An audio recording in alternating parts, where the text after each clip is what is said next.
Hello everyone.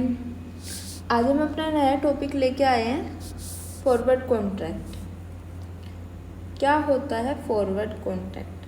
बच्चे इन contracts में बहुत कंफ्यूज होते हैं। हम डेली एक एक वीडियो लाएंगे, आपको सारे कॉन्ट्रैक्ट्स के बारे में बहुत डिटेल में बताने वाले हैं। तो जो फॉरवर्ड कॉन्ट्रैक्ट है, अगर आप इसको बहुत की पॉइंट से समझो ना, तो इसका सिर्फ इतना मतलब है, देखो यहाँ पे फिक्स अमाउंट और फिक्स रेट। आपको फॉरवर्ड कॉन्ट्रैक्ट आ रहा है तो 2F fix amount fix rate, ये ध्यान रखना है। मतलब अमाउंट भी फिक्स रहनी है, रेट भी फिक्स रहना है। क्या मतलब है? थ्योरी पढ़ने से पहले हम इसे इन जनरल वर्ड समझते हैं। कोई भी कॉन्ट्रैक्ट जिसमें फ्यूचर में हम ये डिसाइड कर लें कि हमें इतनी अमाउंट लेनी है और इस रेट पे लेनी है। फॉर एग्ज़ाम्पल कि कंपनी, कोई पर्सन है, उसने कॉन्ट्रैक्ट कर लिया किसी कंपनी से कि मुझे आपके शेयर लेने हैं, लेकिन लेने हैं 2 मंथ बाद, कि मैं 2 महीने बाद आपके शेयर लूँगा, और एक स्पेसिफाई रेट रख दिया कि आपके उस टाइम पे कुछ भी हो, मैं इस रेट से लूँगा। तो रेट भी स्पेसिफाई हो गया। जैसे कि मिस्टर ए कंपनी एफ के पास गए, इन्होंने उस कंपनी से कॉन्ट्रैक्ट करा, ओके मैं आपके शेयर लूँगा, बट आज नहीं, आफ्टर 2 मंथ। और कितने लूँगा? 1000 share at the rate 100 each. अब आपका आज क्या प्राइस है या फिर मैच्योरिटी डेट पे क्या प्राइस होगा, मुझे उससे कोई मतलब नहीं है। 2 महीने बाद के रेट से मैं इसी रेट पे लूँगा। तो इनके बीच कॉन्ट्रैक्ट हो जाता है और कंपनी फिर इन्हें इसी रेट पे देती है। ये कहलाता है आपका फॉरवर्ड कॉन्ट्रैक्ट, क्योंकि यहाँ पे क्या है, आपका अमाउंट 1000 है, ये फिक्स है, और 100 शेयर है, ये भी फिक्स है। तो अब आपको ये तो समझ में आ गया होगा ना। अब हम इसकी थ्योरी पढ़ेंगे, और थ्योरी से पहले आपको एक सिंपल बताऊँ, अगर इन जनरल लाइफ ये यूज़ होता है ना, तो इसमें एक सिचुएशन होती है कि जैसे हम इंडिया के पर्सन हैं, हमें USA में कोई डील करनी है, डॉलर में करेंगे तो इंडियन रुपीज़ को डॉलर में कन्वर्ट करेंगे। अब इंडियन रुपीज़ और डॉलर का जो डायमिनेशन होती है कि इंडियन रुपीज़ का जो रेट होता है डॉलर में, वो चेंज होता रहता है, फ्लक्चुएट होता रहता है। तो उस रिस्क को कम करने के लिए एक पर्सन फॉरवर्ड कॉन्ट्रैक्ट कर सकता है। अगर पर्सन को लग रहा है कि फ्यूचर में इसके रेट हाई जाएंगे डॉलर के, तो पर्सन क्या करता है, एक स्पेसिफाई रेट से किसी पर्सन से डील कर लेता है कि मुझे इतनी अमाउंट डॉलर की आपसे इस रेट पे चाहिएगी। मतलब क्या है, मिस्टर ए है और मिस्टर बी है।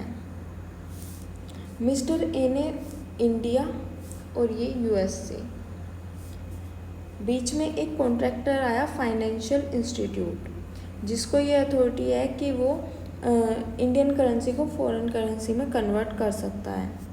तो मिस्टर ए की मिस्टर बी के साथ डील हुई कि 2 महीने बाद ये प्रोडक्ट, कोई प्रोडक्ट है, प्रोडक्ट बाय करा इन्होंने कि हम आपको ये 2 महीने बाद अवेलेबल करा देंगे सेम प्राइस पे जो इसका अब है। तो ये प्रोडक्ट था $100 का, ठीक है। अब मिस्टर ए को ये डर हुआ कि अभी तो डॉलर की वैल्यू फ़िलहाल प्रेजेंट में है $1 is equal to 75 rupees. But इन्हें डर लगा कि इन द फ्यूचर डॉलर की वैल्यू फ्लक्चुएट होगी और वो बढ़ेगी। तो इस सिचुएशन में ये फाइनेंशियल इंस्टीट्यूट के पास गए और इनसे एक कॉन्ट्रैक्ट करा, जिसे कहते हैं फॉरवर्ड कॉन्ट्रैक्ट, कि मैं आपसे $100 लूँगा और वो भी एट द रेट आपका 77 पर डॉलर, 77 पर डॉलर, मतलब $1 के लिए 77 दूंगा। अब यहाँ पे 75 था, इसने 77 क्यों करा? क्योंकि थोड़ा तो गैस इन्होंने लगा लिया कि ज़्यादा चेंज ना होगा, यहाँ पे सिर्फ 77 पे करने होंगे, वरना अगर ज़्यादा चेंज हो गया 85 हो गए 90 हो गए, इनका इतना अप्रोक्सीमेट लग रहा है, तो ये इतना एक्स्ट्रा पे करने के लिए तैयार हो जाते हैं। तो इससे ऐसा होता है पर्सन का अगर फ्यूचर में डॉलर का रेट बढ़ता है तो इनका रिस्क कम हो जाता है, क्योंकि इन्हें फिक्स अमाउंट पे इतने डॉलर मिल जाते हैं जितने इन्हें चाहिए। ओके, तो ये फॉरवर्ड कॉन्ट्रैक्ट होता है। अब हम बात करते हैं हमारी थ्योरी, जो इसके बारे में लिखा है उसे पढ़ते हैं। A forward contract is an agreement between two parties to buy or sell an asset at a specified future date for a price agreed upon today। आज जो प्राइस एग्री कर लेंगे और फ्यूचर में उस स्पेसिफाई फ्यूचर डेट में उस asset को बाय या सेल कर लेंगे उस डेट पे। In forward contract, the buyer and seller are obligated to fulfill the term of the contract at the agree upon date।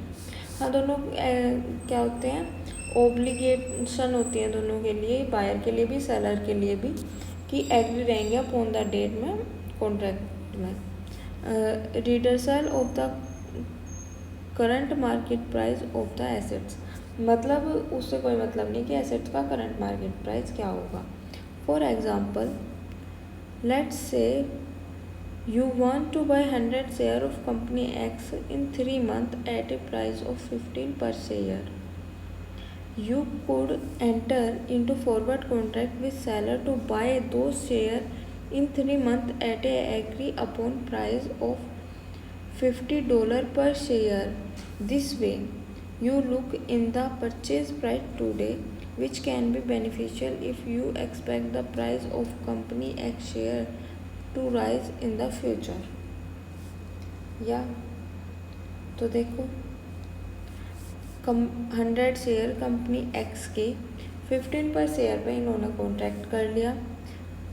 अब इस सिचुएशन में अगर इन्हें लग रहा है कि फ्यूचर में इसके रेट बढ़ेंगे तो वो सेफ हो गया, उनका लॉस नहीं होने का। ये होता है आपका फॉरवर्ड कॉन्ट्रैक्ट। इसके बारे में कुछ और भी लिखा है, ये भी पढ़ लो। It's important to note that forward contracts are customizable agreement and are traded over the counter, meaning they are not standardized like future contract। This customize allow the parties involved to tailor the contract to their specific need, such as the quantity, price, delivery date of assets। यहाँ पे quantity का भी पता होना चाहिए, delivery date का भी और स्पेसिफाई एसेट का भी। ओके, ये इसमें ज़रूरी है। और इसमें एक बात कही गई कि हाँ ओवर द काउंटर होती है। ओवर द काउंटर मतलब स्पेसिफाई एक स्पेस पे, ये नहीं कि आपने फ़ोन कॉल से कर लिया, या एक स्पेसिफाई स्पेस पे बैठ के, एक काउंटर पे बैठ के ये डील की जाती है। ओके, तो आई थिंक आपको ये वीडियो अच्छी लगी होगी। अगर आपको ये कॉन्सेप्ट अच्छे से समझ में आया ना, तो बच्चा चैनल को सब्सक्राइब करना। और थैंक यू सो मच।